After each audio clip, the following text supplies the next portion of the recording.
Okay, so I want you to think of these 4 squares right here as kind of windows of opportunity that the dog sees that she's kind of always living in. Okay, so naturally, dogs are always operating in freedom, play, or rest. Just biologically, out of the womb, they automatically have this state where if they were living out in the woods, they would always be either blasting energy out into nature, playing, or they would be resting.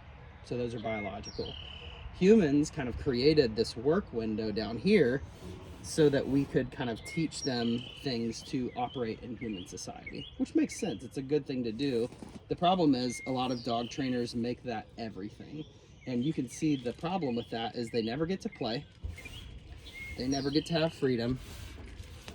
They never get to actually rest because they're always constantly having to put relevance on the handler all the time. It's always just, it's like this. We know that she has times where she needs to, you can set her free for a second. She's just a baby. There you go. So if the dog never has time that they're able to blast out energy into nature, then they are unfulfilled. And so they'll start to get aggressive. They'll start to have a lot of anxiety. They start to have that feeling of constantly being held back. And you can see it on dogs, right? Like some of these guys need to go and just blast out energy into nature, and that can't be in the yard. Why? Because the yard is super familiar to them, and they're like, we get this all day, every day, so this is not reinforcing to us. Play is where they now take that relevance that they were putting out into nature and they put it onto me as the handler, which is why I cannot delegate this to another dog, because I need that dog to express aggression. This is for anxiety, this is for aggression, this is for arousal, and this is for association. All right, and again, I'll send you the infographics for this, but the idea is that a dog needs to spend each day 5 minutes of freedom, 5 minutes of play, and 5 minutes of work, and then the rest of the time, what are they doing? I forgot what that was. Rest. Rest. Yeah, so if they can't rest, they can go in the crate. Pretty simple. If they're unsupervised, put them in the crate, because that way they don't have to constantly be making decisions all the time. Okay, so my prescription to clients is from the time that I meet them at the initial session to the session 2, whether it's a week, 2 weeks, 4 weeks later, I say every day for the next however long, I want you to do 5 minutes of freedom, 5 minutes of play, tug, fetch, you know, She doesn't do chase, any of whatever that. So, That's okay. okay. She It's needs like to learn how playing to. with other dogs.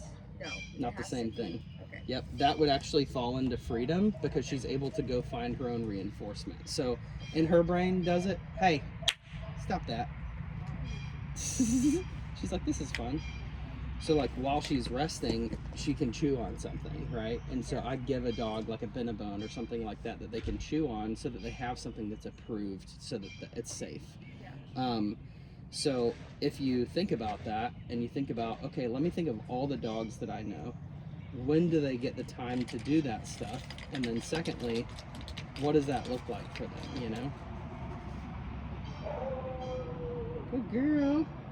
Pixie. Pixie, come. Get her, Henry. Pixie, come. Pixie, come. Yes, good girl.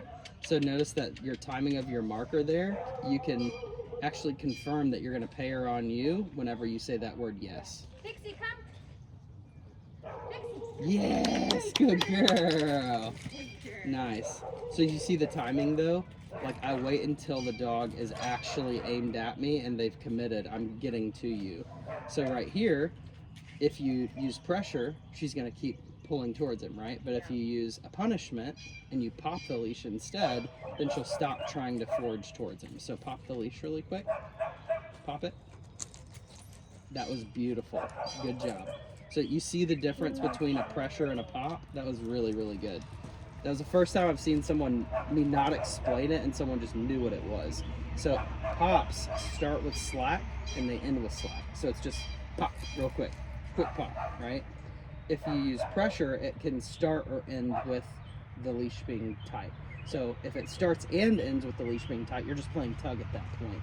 If it ends in pressure where you're going yank like this and you're keeping that pressure on, that can be just as bad. All right. So there's a dividing line between these. The other concept that I'll explain is we're either increasing behaviors or we're decreasing behaviors. So increasing a behavior is called what? We call it positive reinforcement, right? So if I'm adding something to increase a behavior, then that's called payment. So I'm paying the dog for it. If I'm removing something to increase a behavior, that is pressure. I'm removing comfort for a moment to say, I will give you this comfort as soon as you offer me whatever I've asked, right? So those things have to work hand in hand. Once the dog turns off that pressure, I'll actually pay them for it. That will speed up my return, is I'll get more out of the dog if I'm able to leverage those things, two things together. So payment and pressure. So on the bottom end of the spectrum, both of these things are called punishment. I have positive punishment and I have negative punishment. I can punish by adding something, right? Or I can punish by removing something. So punishment is just the nature's word for decreasing behavior, okay? So if I want to keep my dogs from attacking the neighbor, I can either always withhold access from the neighbor, right? But that's not teaching anything. Is it what I'm supposed to do? Yes. But I have to get to the point where I can add that punishment, that leash pop, that penalty, that cost that's associated. So here I'm paying the dog. Here I'm charging the dog, right? It's like if I have an employee that is, I don't have employees, but if I had employees and they were late, they're costing me money, right? So if I started charging them every time they were late, they would probably go, I probably need to be on time, right? Now, that's not really what people do, but maybe they should, you know? So, so on this side of the equation, I'm adding things. On this side of the equation, I'm taking things away. On the top, I'm increasing behavior. On the bottom, I'm decreasing behavior.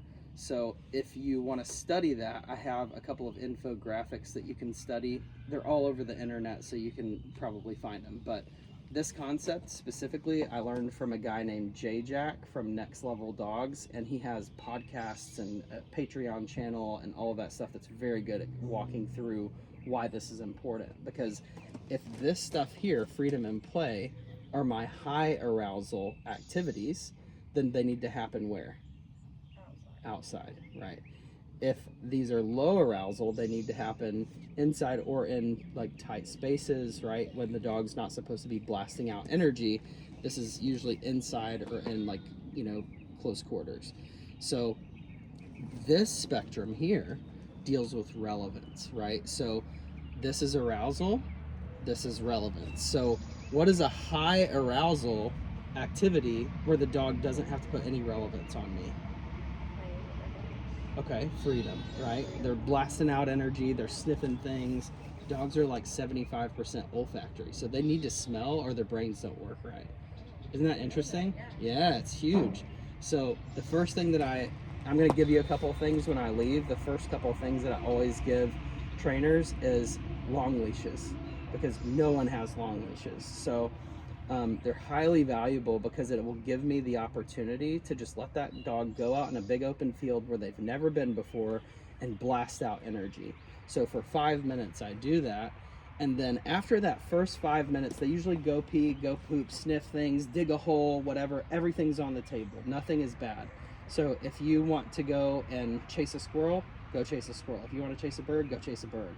If you want to dig a hole, go find the mole, whatever, splash through the water, whatever thing that you want to do in freedom, that's all on the table, all right? Because in work, it won't be, right? So I need to give them the opportunity to just be a dog. And after about 5 minutes, the dog will they'll kind of look at me and be like, this is cool, right? And I'm like, it is, isn't it? I'm like, hey, do you want to play? And I switch gears. I change gears for the dog. So when I say a dog doesn't have a good transmission, what I mean is that they don't know how to read the play of what we're doing right now. So I try to be very specific to the dog and say, when I go to set the dog free, the marker word that I use to set them free is free. Pretty easy, right? When I'm changing gears into play, the marker word that I use that we're going to initiate play is either ready or play. All right, so you want to play? The dog goes, oh yeah, I want to play, right? And then I whip out my tug and I make that fucker run. I make it run as fast as it possibly can, and I run away from the dog, and we essentially just do a lot of like chasing catch. It almost kind of seems like tag at first, where I'm holding this 50-foot long leash, so 25 feet of leash is dragging out and back to the dog, and they're running and chasing me. So as they go, they try to possess me and stop me by using the mouth, and that's when I incorporate the tug. So I build that prey drive through into the tug, and the dog knows I can put my mouth on the toy, but I cannot put it on you. Does that make sense? Yeah. So after I do that for about 5 minutes, I'm sweaty. That means I probably did something right. I'm having fun, which means that the dog is having fun. If a lot of people will try to play the dog a little bit, they'll say, so I freed my dog the other day, they did some freedom, but then I tried to play them and blah blah blah, and I said, yeah, you played them, you didn't play with them. There's a difference, right? If I'm having fun and I'm being sincere, the dog will pick up on whatever game that I want to play.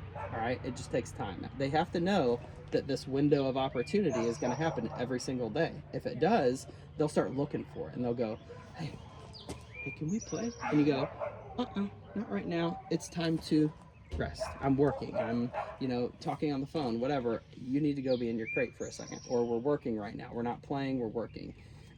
Now, me personally, I like to make my work look as much like play and freedom as possible. So I kind of sneak in behavior modification into these two categories all the time. And I find that that's the most effective way to teach everything. It's the most effective way to punish. It's the most effective way to pay. It's the most effective way to teach pressure. And it's the most effective way of prevention. Because if I have the ability to communicate with the dog in that high arousal category, they will listen to me all the time. If I can call my dog off of a deer that's 15 feet away, then I should be able to say, hey, don't bite the neighbor, or don't chase the mailman, or whatever. So those are kind of the two T-charts that I use to give the biggest overview. But there's also other realms like the belief system. It would be this kind of stacks on top of this stuff, because if a dog truly believes that people shouldn't be in my house, they're going to bite people in my house. So how do I address that belief system? Through play. I teach them that, hey, this very beautiful thing that I do with you, strangers might do it with you too. So I have to have willing strangers who want to play tug with a dog, and they do really, really good. So You're too old to be all the way down there. what are you doing, buddy? He is so cute. So, any questions about that? Okay. Or except for freedom, when I have her out, is it okay to tell her to come if she gets too far away? For the first 5 minutes, let her go as far away as she wants, Henry, but have her on the long Get leash. your ass in the house. You know? Yeah, absolutely. Yep. Henry. He's like